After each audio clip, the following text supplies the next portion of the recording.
Welcome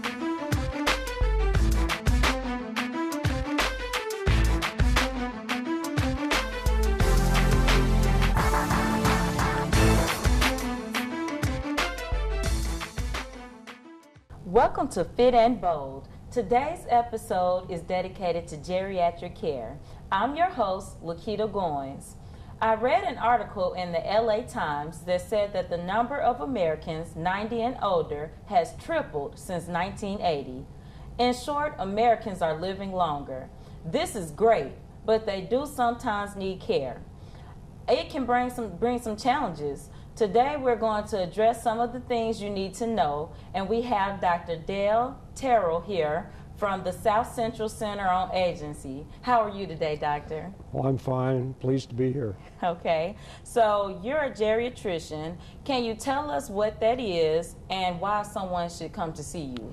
Well, a geriatrician specializes in changes that occur with aging, and that includes in diseases and the ways the diseases present.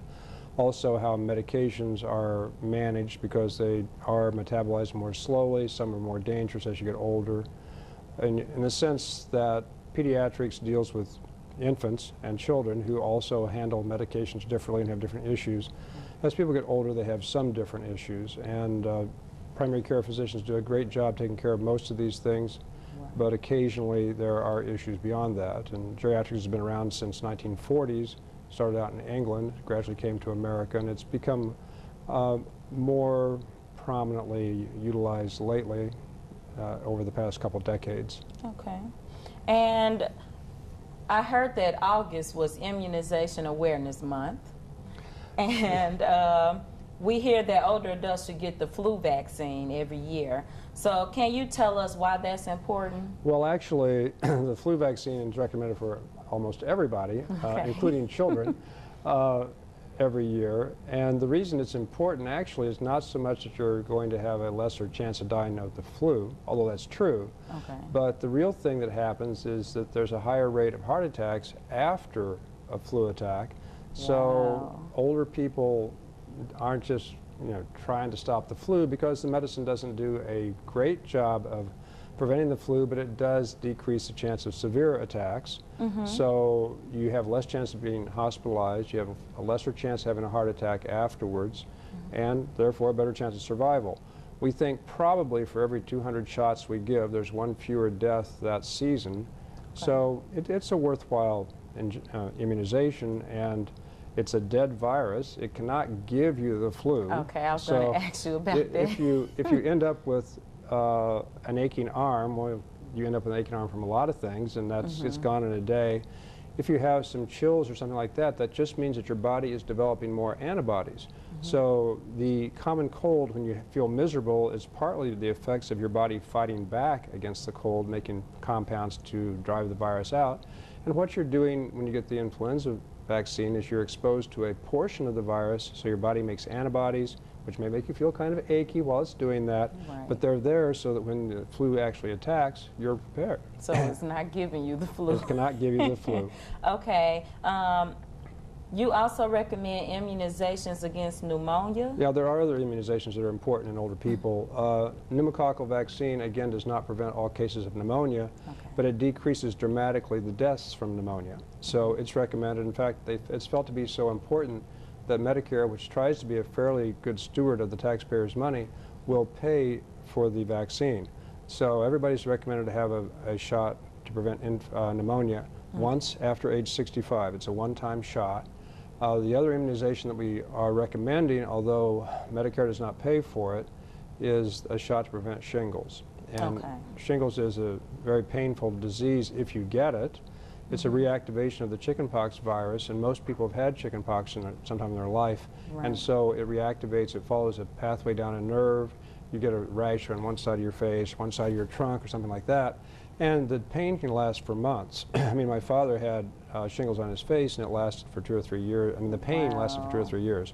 So obviously, if somebody had come up to him beforehand and said, "Here, we want you to pay $250 for the shot," he just said, "I don't have $250." But I assure you, after about a year into it, he would have been happy to have gone back and changed his mind. Right. And most insurances will pay some of it, and Medicaid, of course, pays for it. So. Okay, so I didn't know it lasted that long. I know I've been seeing commercials lately about the shingles. Well, I mean, it's a worthwhile thing. It's not a perfect vaccine. People still have attacks, but the attacks are much weaker, and they're about half as frequent, and you have pain afterwards only about half as often. So it decreases your chance of pain by a lot. So it's worth getting. Okay, I'm going to shift gears. Can you tell us the difference between a nursing home and an assisted living center? Okay, well, people who are no longer able to take care of themselves, either because they can't remember their medications, or they fall, or they can't dress themselves, or various things, have several options. And one of them is assisted living, and there, if you are still pretty much cognitively intact, not too demented, can get yourself either by wheelchair or preferably by walking, whether independently or with cane or walker, to the dining room. You could go to assisted living. There, they would help you with some details of dressing, but you're supposed to be able to go to the bathroom by yourself. They can help you with showers, but you generally live independently. In fact, you can even take off, and if you're still able to drive, you can go visit somebody on your own, and you can move your own furniture into your room. You have privacy, and yet you have meals prepared, and if you need it, somebody who will monitor your medications and make sure that you're taking them. Now, there's a couple of levels of assisted living, and at a higher level, they'll do a lot more testing. Like if you're diabetic, they'll test your sugars for you. Some only watch you test. It's not nearly as good if you're demented. Then, on the other hand, a nursing home is for people who need more care than that. So if you can't go to the bathroom by yourself, if you can't dress yourself, if you can't take your medicines by yourself, or if you have a broken arm, leg, amputation, various things, those people would go to a nursing home where they might need just a little bit more care than they get in assisted living, or they might need total care. So, but it's a much more complicated care system. Okay, I understand better now. So, unfortunately, abuse happens sometimes. Well, abuse happens in the everywhere, in the community and everywhere. But how do you spot it? Is there signs? It's the best thing probably is if the family member visits, and it does almost always require a family member, visits at different times of day when visits might not be expected, and looks to see if the person who, if they're quite disabled, is clean, dry, seems happy. Does the person seem to be afraid of the caregivers? Maybe there's a reason for that. Obviously, the more intact and less effort it takes to take care of a person, the less likely they are to be abused in a situation like that. Unfortunately, sometimes some person is fighting back, hitting the staff all the time when they try to help them. It becomes difficult to keep your temper in check. Now, they do a very, very good job, but occasionally people do slip. If you see handprints on an arm, or if you get called about a lot of different skin tears while a person's being moved, that may raise some questions. But it's a two-sided coin, because it's not just the caretaker, it's the individual being cared for, and some people are very difficult to deal with. So, but abuse is probably a lot less common than people hear about, and they hear about it more in the nursing homes because it becomes a big deal there. It's much more likely to occur out in the community, actually. Okay. Well, I've had some people write in and request, they talked about the people they're giving care for and their appetite seemed to decrease. Do you have an explanation for why this happens? Well, there are explanations for it. I mean, the tastiness of food is largely a function of the smell as well as the taste. And as you get older, your sense of smell declines. And also your sense of taste declines, perhaps lesser. You do lose some of your taste for salt and some of the taste for bitter, perhaps a little bit of the taste for sweet. So food doesn't taste as appealing, but definitely doesn't smell as appealing. And if you have dentures, there are taste buds on the palate, so the dentures can cover part of those taste buds. If you don't clean your dentures properly, they can get yeast on them or other things, and they distort the taste in your mouth, so nothing tastes good. So there are lots of reasons, including medications. There are dozens of medicines that in a select person will affect their sense of taste. So it's really a detective effort to try to figure out why things are like that. And so once if you change or clean your dentures, if you have dentures, clean your teeth if you have teeth, and look at the foods. Did something happen with a new medication? If it did, then that's a pretty good sign, of course. It becomes more difficult when somebody's taking multiple medications to decide what's going on. And then things we can do in people who have impaired taste, you can use different textures of food, some crunchy, if they've got teeth that is, some softer, different temperatures, hot or cold. Add more spices. Now that doesn't mean, some people don't like spices, so if you're trying to introduce something new, it's probably not going to work. But if you're going to spice something a little bit more heavily that used to be spiced less heavily, that might work because they might be able to taste it. So there are things that can be done. And then of course there are supplements to fall back on, although if you're going to use a supplement like Ensure or Boost or something like that, we'd prefer that you use it between meals, not at the time of the meal, because it can be substituted for the meal, which is a bad thing. So I usually tell them to take it after a meal or an hour or 2 hours after a meal and at bedtime, and not to take it at mealtime because it may taste better to them than the food, and so they kind of short-circuit the food, shove it aside, and get onto their supplement. And the supplement is not going to be sufficient for the whole meal, so you've got to be cautious. The last thing I want you to talk to our audience, just give them advice about being a caregiver. Okay. Well, it's, it's easy to be easier to be a mother or father because they're going to grow up and move away. At least you hope they're going to move away. Right. Now, when you're a caregiver, they're not leaving, and so it becomes sometimes it's more oppressive than. It is an act of love, but it becomes a 24-hour job for some situations, and that's very wearing. So the thing that caregivers need to do is to set aside some time for themselves. It really helps that the family members realize, yes, my sister or brother or somebody is really doing a whole lot. I need to get in there and do something for a long time, not just show up for an hour or so and say, hey, you're doing a great job, I'll buy you lunch sometime. No, I mean, you need to get in there and substitute. But, burnout is a real problem, and that's also where the abuse comes, because somebody's just so tired, and it's 2 o'clock in the morning and you got to change them for the 5th time this evening. It's very hard.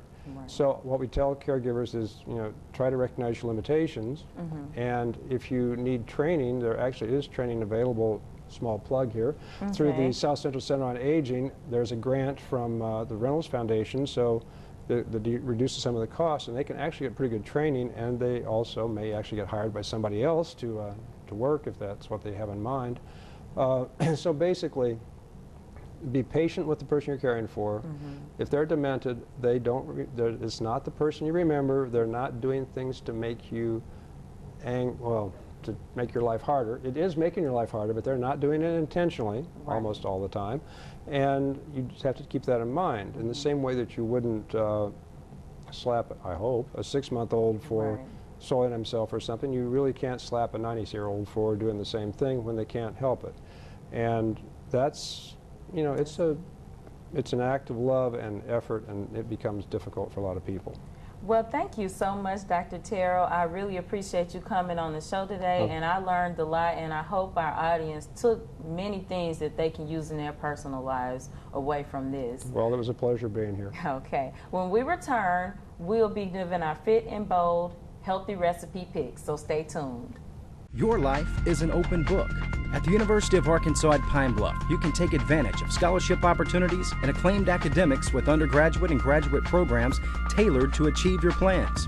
Learn from dedicated faculty and be challenged to reach your full potential. Get involved in campus life with student activities that add value to your character and give distinction to your collegiate experience. Become a part of the Golden Lion story at the University of Arkansas at Pine Bluff, where you'll be proud to be. Welcome back to Fit and Bold. Today we've been talking about geriatric care. This is an important topic because many of us are now taking care of some of our aged but better loved ones. So there are many challenges that face them when it comes to food. Sometimes they have decreased appetites, or maybe even their taste buds are not the same. So sometimes they don't want as much food, or maybe want sweets. So we have to find a way to get more food or more nutrition into less food for them. So with that in mind, we're going to give you our fit and bold healthy recipe pick of apple cinnamon oatmeal. Our ingredient list will include a fourth a cup of apples. And well, that equals out to 1 whole apple. You need 2/3 cup of rolled oats, a little bit of apple juice, and you can use 1 teaspoon of ground cinnamon and 1 cup of milk or low-fat milk. And if you are lactose intolerant, water is also a great option. So what we want to do, we have here some apples. You want to start by peeling your apple, and then you want to get the pit out. What you want to do is you want to cook some of your apples before you start cooking the oatmeal, because the apples will take longer to get softer. So you want to peel it and slice it and put it into your water and milk mixture, and then you want to let it cook for about 5 minutes or so. After that, you want to go ahead and put your rolled oats, or if you like steel cut oats, you may want to put them in earlier because they usually take longer to cook. You put that in, and you just kind of watch it, and you leisurely stare until you notice your oatmeal starting to fill out and thicken up. Once you do that, and this doesn't take very long at all, maybe 5 more minutes. Once you do that, you want to go ahead and add your apple juice for flavor, cinnamon, and if you still need it a little sweeter without getting sugar, you can go and get honey to put in it, or alternative sweeteners like that to stay away from the extra sugars. Now, I cut apples and put into mine on top of it, and that gave a little extra flavor, and it tastes really great. So we have some important properties here to talk about for our elderly relatives. What we have here, cinnamon in the oatmeal. Did you know that just smelling cinnamon can boost your brain activity? It can help boost your memory and brain activity and brain function. So cinnamon is great when you eat it. It really is a superfood and all the other things it does, but it's really great for memory. Also, some of our older relatives who suffer from diabetes can benefit from cinnamon, because cinnamon also it helps control blood sugar. Cinnamon has many other properties, and you want to look it up because cinnamon has about 11 things that it can help with by itself. The oats, they are very good for fiber, and this can help battle constipation. They are also a good source of lowering cholesterol. We have the apples, and apples also help lower cholesterol. And a lot of people don't know that apples also boost memory function as well. So you have the apples and the cinnamon together, and you can really remember things that happened when you were in high school. So keep that in mind. Also, there are other things that boost brain function, and some of these things include dark leafy greens, colorful fruit. Again, the brighter the colors, the more you get from it. That's for vegetables and fruit. Also, omega-3 can help with memory and brain function. And again, that's in your fatty fish, your salmon, and you can even go to your local grocery, and when you're in there, they can probably help you pick out fatty fishes to get the omega-3 that you need. I also put milk into my oatmeal because milk is a wonderful source of calcium. This is important for our loved ones because calcium helps with bone density. This can give you stronger bones that can withstand more, so you get less chance of breaking things, and it can also help if you've already had any kind of replacement surgery or things like that. It just keeps your bones strong, so we want to promote the milk. Also, if you combine honey and cinnamon, remember I said to add honey if you need a little extra sweetness. Honey and cinnamon together relieves arthritis pain. So this is also something that affects many people, young and older. So mix you some cinnamon and honey, put it in some tea or oatmeal, and it can help you some.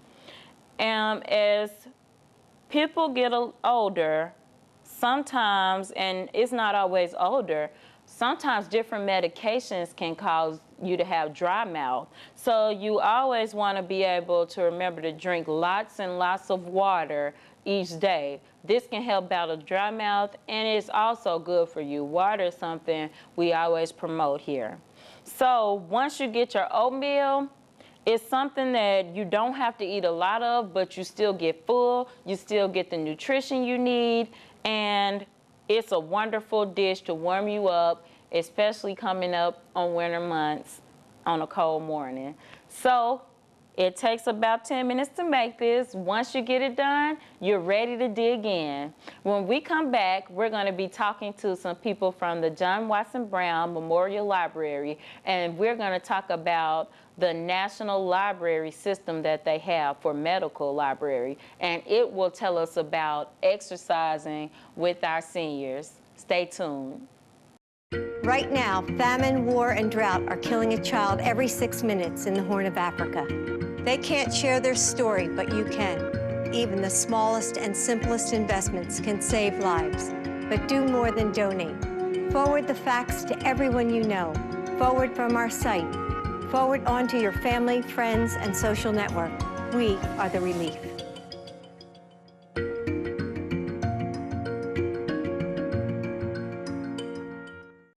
Welcome back to Fit and Bold. Today's episode has been about geriatric care.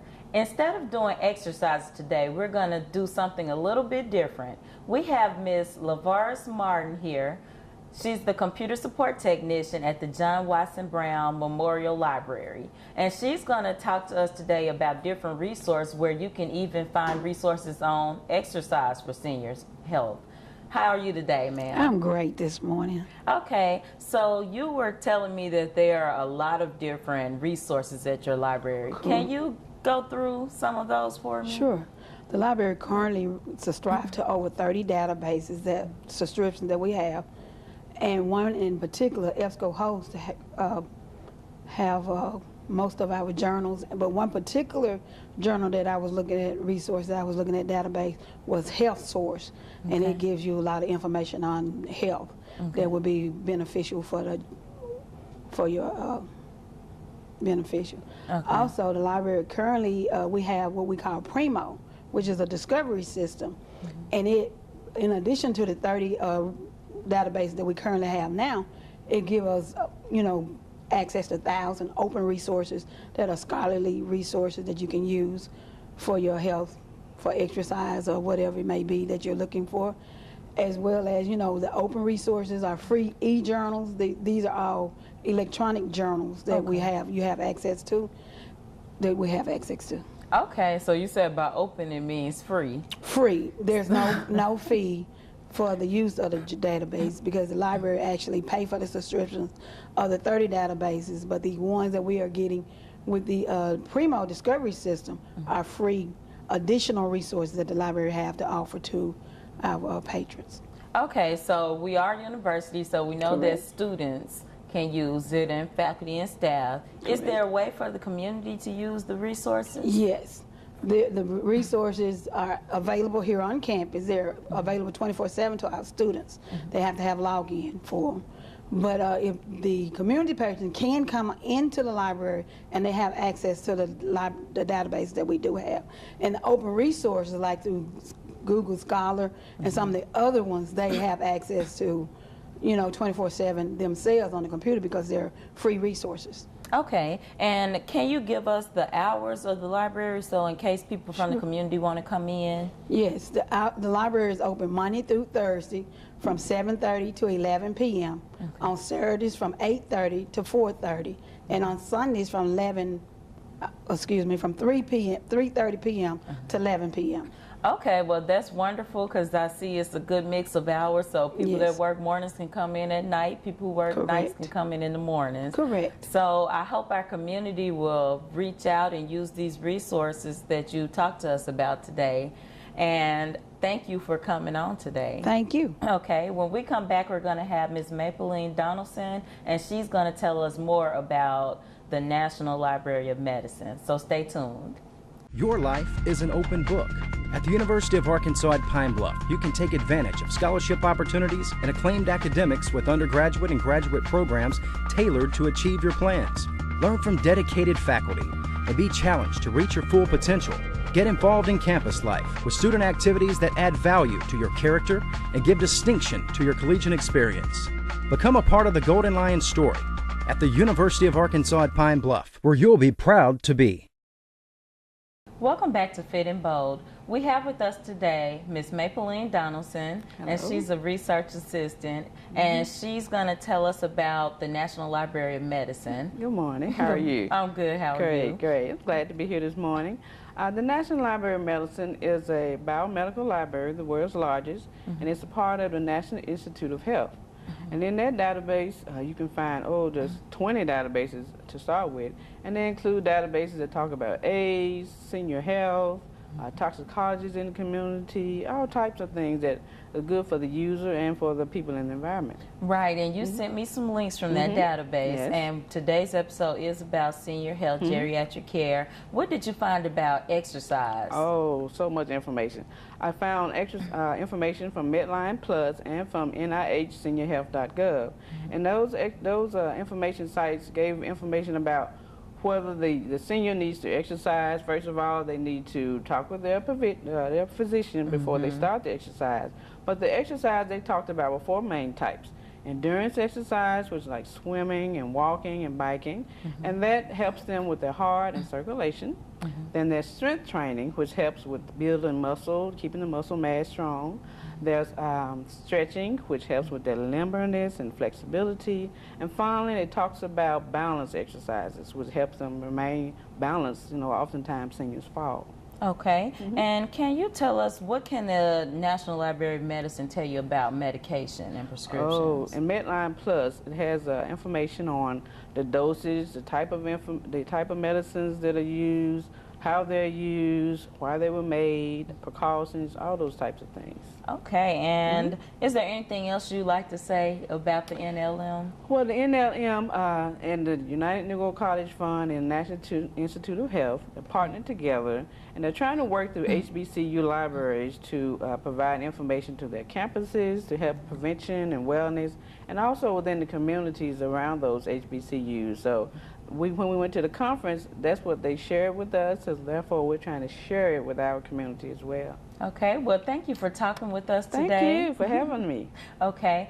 Remember that one of the things Ms. Donaldson talked about was doing endurance type exercises like water aerobics. If you're interested, you can call 575-8000. You can ask to speak to Ms. Cynthia Anderson or Ms. Rita Gates. We do have water aerobics classes available on campus through November 1st.